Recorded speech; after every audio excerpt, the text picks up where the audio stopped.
Okay, I need to catch up. World War III has possibly just begun. Let's see. US President Donald Trump said, "We remain committed to a diplomatic resolution to the Iran nuclear issue. My entire administration has been directed to negotiate with Iran."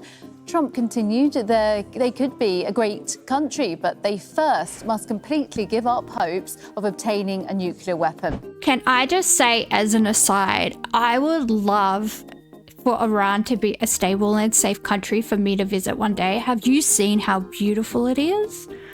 Oh my goodness. Iranian women too. They're really, really, really pretty. I really want to go to Iran. It's a shame that it's not, you know, the safest place in the world to visit. The US was not involved and was not assisting in the attack. Donald Trump still believes that there is room for negotiation. Of course, that seems highly unlikely now.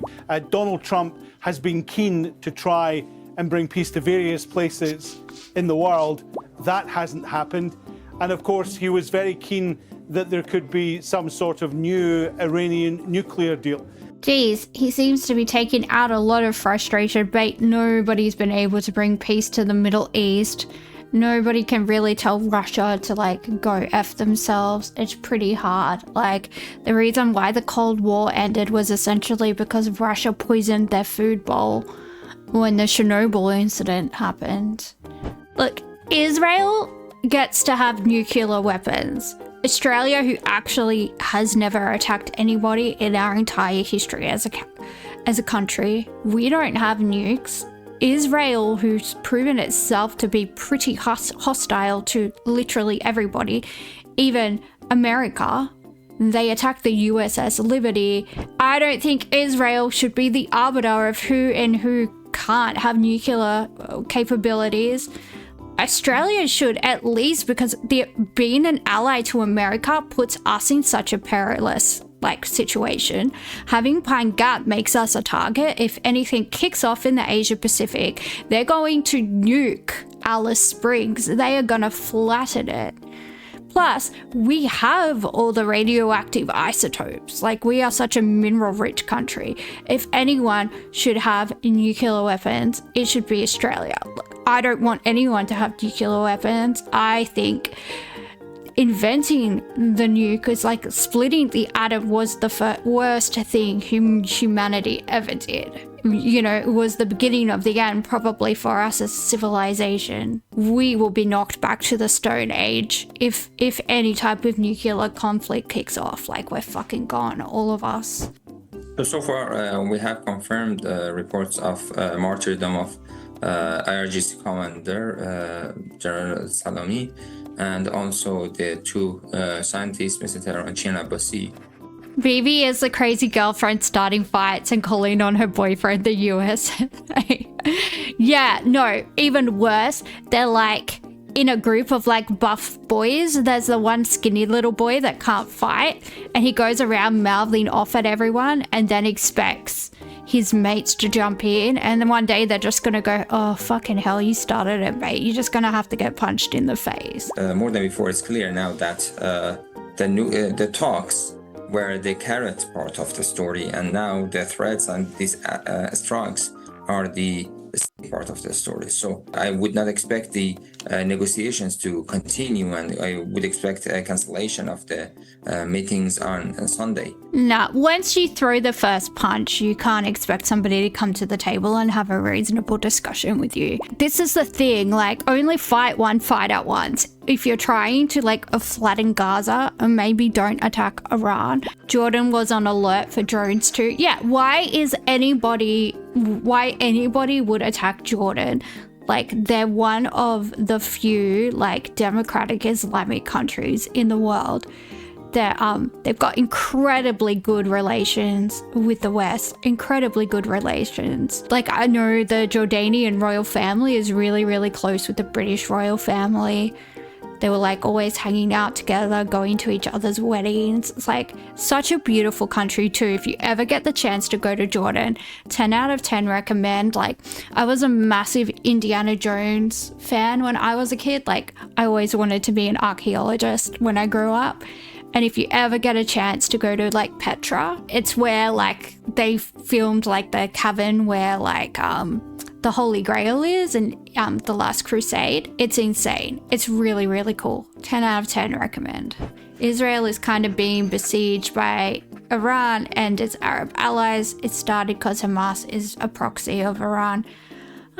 Yeah, look, Hamas has its roots in a few like Arab nations, like a lot of instrumental people. I believe Yasser Arafat was Egyptian or born in Egypt or had some familial ties to Egypt.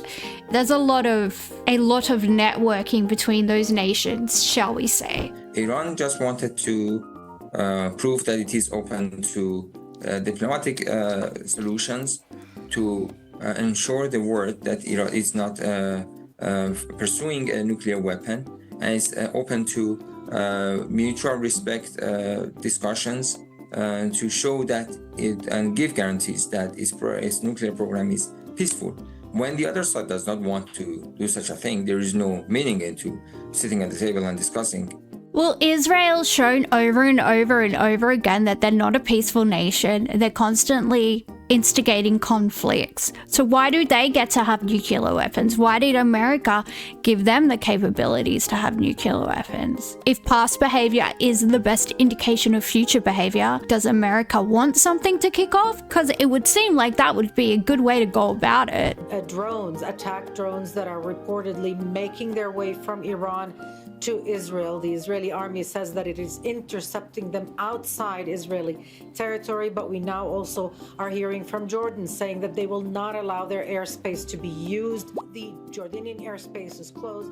Well, it's terrifying, and Israel's been allowed to do whatever it wants with its big bully boyfriend backing it, America, just letting Israel mouth off, attack whoever they want, freaking throw themselves down in the middle of the supermarket aisle and scream for toys and then get them whatever they want. This is what happens when you let like a bully just act with impunity and enable them to be shitty. It's really unfortunate, and yeah, my heart really goes out to everybody in that region of the world. Absolutely beautiful part of the world, filled with so much history, so many beautiful ruins and ancient civilizations, and it's just such a shame. Like, beautiful friendly people, beautiful food, amazing culture. Yeah, it's just really, really, really sad.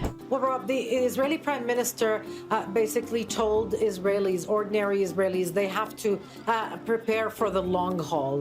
The expectation is that this could take as long as 2 weeks, perhaps. Well, the Cold War managed without it boiling over. Well, there was essentially mutually assured destruction if that kicked off, right? America and Russia would both be gone from the map if that really kicked off, and everybody knew that. People were like hyper aware of that. If you have like parents or grandparents, or I don't know how old people are, but you can ask them about like if they had to do like nuclear weapons drills and stuff like that when they were at school. America's funded every despot and like every like dictator and whatever in that region in like the last 100 years. Most terrorist organizations have actually funded, and then they like eventually get out of hand and like they have to go and start a war to take out their own creation. That's all over Afghanistan. That's all over the Middle East. Like, America's foreign policy is like bonkers. Absolutely crazy people. Benjamin Netanyahu has also been talking to the world, saying that this was a quote, preemptive strike, that Israel had to do it to protect its national security. He also wanted to paint this as an attack that serves the interests of the United States. He talked about coordination with Washington, about close ties, about Israel defending the civilized world. Israel is not a part of the civilized world. I'm sorry. You are not. You are an evil, evil, evil, evil nation. Disgusting behavior. There's a documentary about America infecting all of Iran's. I'm going to do that a lot. Dyslexia does in fact make you sexier, guys. Infecting Iran's machines that they use to run like their nuclear fission sites. If you want to listen to my croaky flu voice, it's very attractive, if I don't say so myself. Oh, Stuxnet, that's what it was called. I had all these weird names going through my head because I was like trying to remember what it was called. The virus was called Stuxnet. Okay, synopsis. In 2009, the CIA and Mossad launched an operation using the Stuxnet malware to disrupt Iran's nuclear program. The sophisticated virus targeted the centrifuges at the Natanz facility, causing significant delays. However, it spread beyond Iran, led to global cybersecurity concerns, including in India. So, of course, it was the world's two most evil countries, Israel and America, teaming up again. Yay! America, fuck yeah, coming again to save the motherfucking day, yeah. I heard that there were some people that like watched Team America and didn't realize like the commentary it was making about how it's bad that America is the world police. They watched it and they were like singing along, being like, yeah, America's the best. And I'm like, are these people serious? But there's no helping people. There's no helping some people. Stuxnet is considered the world's first digital weapon. The malware targeted Siemens Step 7. Oh, do you remember Siemens? Like when Nokia and stuff were around? Whoa, that's ancient history. That's like some ancient childhood memory I'm trying to unlock. That's insane. I think it's Finnish, because I think Nokia was from Sweden and Siemens was from Finland. If I'm remembering correctly, but I'm probably not. Anyway, ADHD, just getting sidetracked all over the place. The malware targeted Siemens Step 7 software, essentially for controlling industrial equipment such as centrifuges used in uranium enrichment at the Natanz facility. The malware was introduced into Iran's air-gapped is the word I was looking for, not airlocked, air-gapped computers facility through an agent using a USB drive. Aside from its impact in Iran, Stuxnet spread to other countries including India, Indonesia, and Pakistan, affecting industrial systems worldwide. In India, reports indicated that around 80,000 computers, including several critical infrastructure facilities, were infected. Stuxnet, a significant milestone in cyber warfare, demonstrated the potential of digital weapons to cause physical damage. Although it temporarily set back Iran's nuclear program, it also spurred global investments in cybersecurity measures. I did my best to not be too dyslexic while reading that. It's a hard life out here, guys. We're struggling. But yeah, so Mossad and America, you know, they've been trying to sabotage Iran's nuclear capabilities, acting like they're not the loose cannons in the world. You know, if a past behavior is an indication of future behavior, we would perhaps probably say that Israel and America are the countries that we should maybe be looking out for. Not saying that Iran is like this great peaceful nation, peace-loving nation, but I mean, when you're not, maybe you shouldn't cast stones from your glass houses, hey. It's so cold today, it is. I know you're not in Australia, but it's winter in Australia. It's fucking freezing. That's why I'm so sick. The thing with Melbourne is, though, it always feels colder than it is because we're right at the bottom of Australia, so we get winds from Antarctica. So the winds usually feel a lot colder than the air temperature. So like sometimes the temperature might like be 3 or 4 degrees Celsius, but you'll get a wind that's basically like penguin iceberg wind and it will just chill your bones. Yeah, it definitely surprised me when I moved here. I was like, holy shit, I do not like that. And then I actually saw a penguin. Sitting on a rock at the beach, and I was like, holy shit, it was so cute. I was so excited. I was in my friend's car and we were driving past and I just yelled, penguin!